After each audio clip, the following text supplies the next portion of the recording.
A few months ago, I launched a brand new product to a brand new Amazon store. And in this video, I'm going to show you the first 30-day results. So you can decide if Amazon FBA is worth it for you. Spoiler, the results are pretty good. Now, before I even start, my name is Jonny Bradley, and I'm not a noob at this. This isn't my first time starting from scratch. However, this is a brand new store, and this is a brand new product and a brand new brand. And at the end of the video, I'm actually going to show you how I did it again from scratch with a brand new product and a brand new store and a brand new brand. Get 2 for the price of 1 in this video. To give you a little bit of backstory, I made my first sale on Amazon on the 17th of July 2017, and I've been working in the Amazon space for the past 6 years. I've learned a huge amount in the process from my clients, from my team, and just through the years of doing it. And I've seen Amazon evolve throughout those years as well. The strategies that I've used and also created have gone on to help hundreds of people all around the world make literally tens of millions of pounds or dollars or whatever currency. So I understand, first of all, that me starting from scratch is a little bit different to you starting from scratch. So a little pinch of salt when you're watching this video, please. I'm also going to assume some knowledge that you understand what Amazon FBA is. So if you don't, go and watch another video. Here's a video on my channel that you can go and check out. Everything I'm going to be talking about today is something that you can learn and you can implement. So here's the story about how I started again from scratch. It was actually about this time last year I decided, you know what, I want a new project and I want to start up a new brand in a new niche and with a new Amazon store. So the first thing that I needed to do was find a product. If you're completely new to this, your first step is not the same as my first step. You're gonna have to learn how to find a product. You're gonna have to learn how the Amazon FBA methods work. So the first step for you might be learning. However, it's not for me, I already know it. And you're gonna find a bunch of videos online which say, find a product with high sales and low competition. And do you know what? If you had a time machine and you were to go back 8 years or 6 years or 7 years, that would have worked perfectly fine.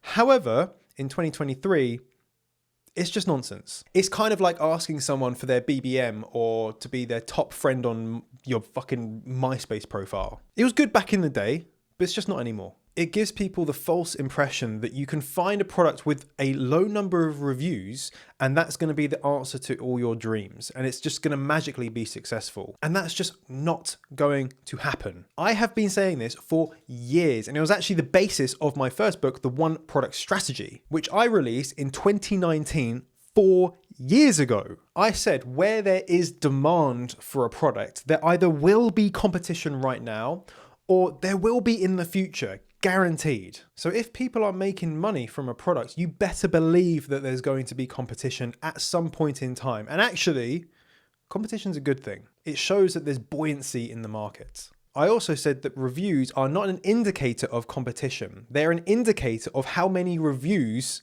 a seller has. The number of reviews doesn't tell you anything about the product. The quality of those reviews tells you everything about the product. And we know now that Amazon is trying to pull away from the weighting that they put on reviews because they know most of them are BS. Instead, they're focusing and have been for a while on key metrics like your click-through rate and your conversion rate. And of course, your sales. These are the holy grails of Amazon. And if you just stimulate the teats of Jeff Bezos, out pops high click-through rate and high conversion rate. Ooh. So essentially reviews aren't really a good indicator of competition anymore. Okay, cool. That went weird very quickly. Anyway, so the product that I found, the competitors have thousands and a couple tens of thousands of reviews. And actually at first instance, it did give me the heebie-jeebies a little bit. Do I really want to do this? But upon further inspection, I found an opportunity within that market that no one else has capitalized on. All I did was identify that opportunity and exploit it.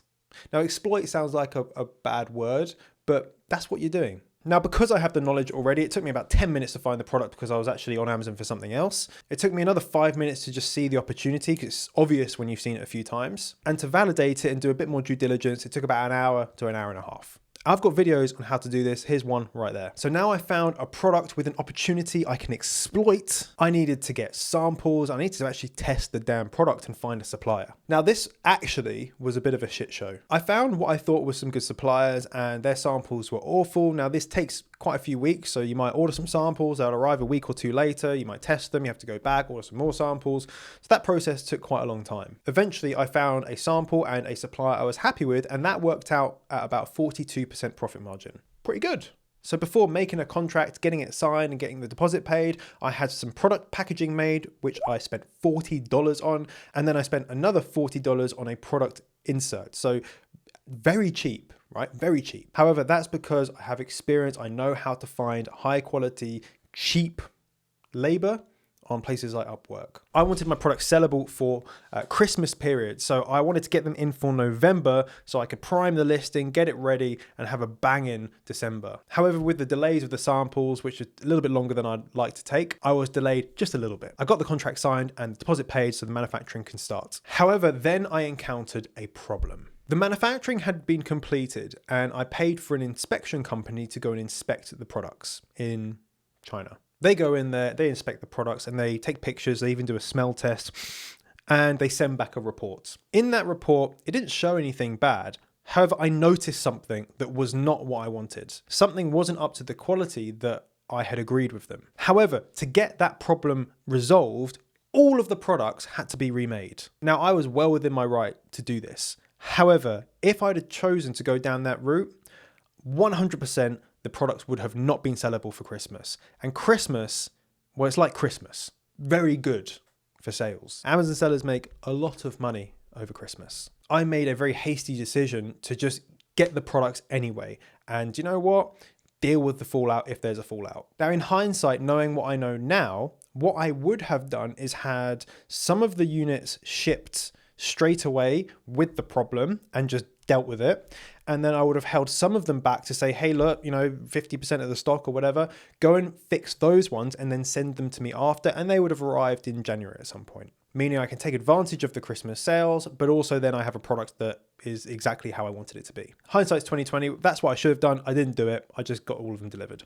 So then I went on to my pre-launch phase. So the products are being manufactured. What the hell do you do now? Normally you might have something like 25, 30 days manufacturing and then 30 days shipping. So you have a 2-month period where you might be like twiddling your thumbs thinking, what do I do? At that point, you're frantically working on getting your listing to the point where it can be high converting, get good clicks and make a ton of money. So that's exactly what I did. I got to work on my images and my video. So I had a killer hero image and listing images and then a video to help increase the conversions and also a video I can use for PPC. To keep the cost down, this is what I did. I got a 3D render of the product, which I paid $200 for. I made a video ad for the product myself, so that was free. Any other photography I needed, I just did myself at home with my camera. The graphic design to get the images together was $125 for my Amazon listing images and then a further $150 for my A+ content imagery. So all in for my marketing, it was $475. After all those were created, I ran a bunch of tests to make sure that the listing would get a high click-through rate and a high conversion rate before ever being on Amazon. And that's one of the big tricks as to why this launch was so successful. I validated the success of the imagery before the product was on Amazon. So the next step is the product launch. You can see here the product went live on the 2nd of December and it did a healthy 5 units. And obviously this is with no reviews, this is with no data, because at Christmas, if I was to wait for the listing to be kind of ready to launch, which I normally dedicate about 2 weeks to, that's 2 weeks of Christmas sales. And that's basically like 3 months of normal Amazon sales. You really don't want to miss out on this period because it's where buying pressure gets its highest. So straight out the bat from using PPC only, started doing 32 units a day, 40 units. And the reason why this was working so well is that the listing was converting at 30%, not 13%, 30%. 1 in 3 people that clicked on the listing was buying the product. And that was with unoptimized PPC and a listing with no reviews. I ran 2 promotions for this product to pick up the sales and guesses where they were. So the first one went live on the 5th of December. So you can see here 167 units, £2,500 £4,000 in sales. Very happy with that. And then there's some residual effect from those sales, which is good. And then the next one went live on, was like the late afternoon of the 8th. So it did 260 units that day, so nearly £4,000 in sales. And then the next day, 363 units, that was £5,500 in sales. So this was all within the first, 7 days? There's then some kind of residual effect from those promotions. And then towards Christmas, you have a little, it kind of dies off towards Christmas and the new year, which is kind of perfectly normal and to be expected. So you can see here the total sales was £44,402 and 72 pence. So of course, pretty happy with that. A new brand with a new store starting from scratch with no reviews, with delays, with issues, still managed to crack out 44 grand in sales within the first 30 days. I was expecting to get these units 3 weeks earlier. So actually, at the time I was a little bit disappointed with this because I wanted the sales to be double that. But actually, you get what you're given sometimes, and looking back, I'm pretty happy with it. A few of you might be thinking, well, what's the profit? Blah, blah, blah. I'll tell you the profit, don't worry, I'm getting to that. So the cost of goods for those units sold was £8,500. And then with everything all said and done, everything accounted for, it was about £10,000 in net profit. However, we can add to that a little bit. Because of the sales generated in this month, and because I'm brand registered, it means Amazon gave me a 5% discount on their fees. And that equated to £2,200 in discounts off of next month's fees. So essentially, it's like getting an extra 5% profitability just like that. And that is why having a trademark at the start is not only good because it means you can brand your product on Amazon, but also you can get access to some of the selling benefits that brand registered users have. I mentioned there were some quality issues, so there were refunds. There was about £1,000 in refunds, which is not nice, but at the end of the day, it's not a massive deal. But I think overall, generally, quite happy with the results from that. Now, you might be thinking at this point in time, hang on a minute, this is a fluke. You chose the time of year to launch where the sales were going to be the highest and blah, blah, blah, blah, blah, and not everyone can afford that much stock, etc., etc., etc. But do you know what? Look, I understand that.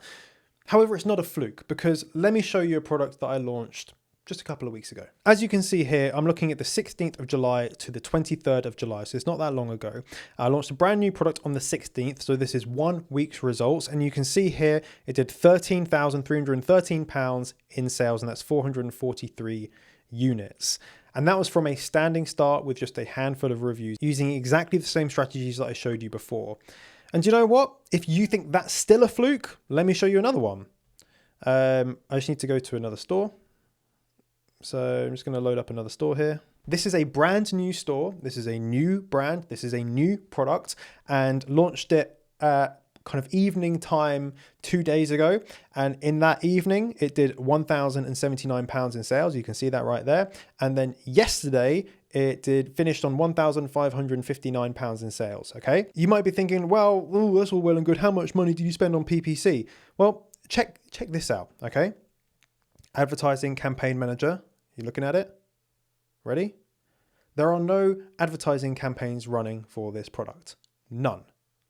No pounds spent. Now, I will be starting it probably today. This goes to show that this technique does work very well. In my next few videos, I'm going to be breaking down how this next gen Amazon launch process works and the strategy that I've been using. So you don't have to rely on PPC for your product launches. The first one I showed you today got to the second bestseller rank, so not quite first, which I was a bit annoyed about. The second product I showed you got to bestseller within 72 hours. And the last one I've shown you hopefully will be bestseller in the next couple of days. To answer my question at the beginning, is Amazon FBA right for you? You can make up your own mind. But if you want to learn more, make sure you're subscribed with your notifications turned on. And remember, you're just one product away. Bye-bye.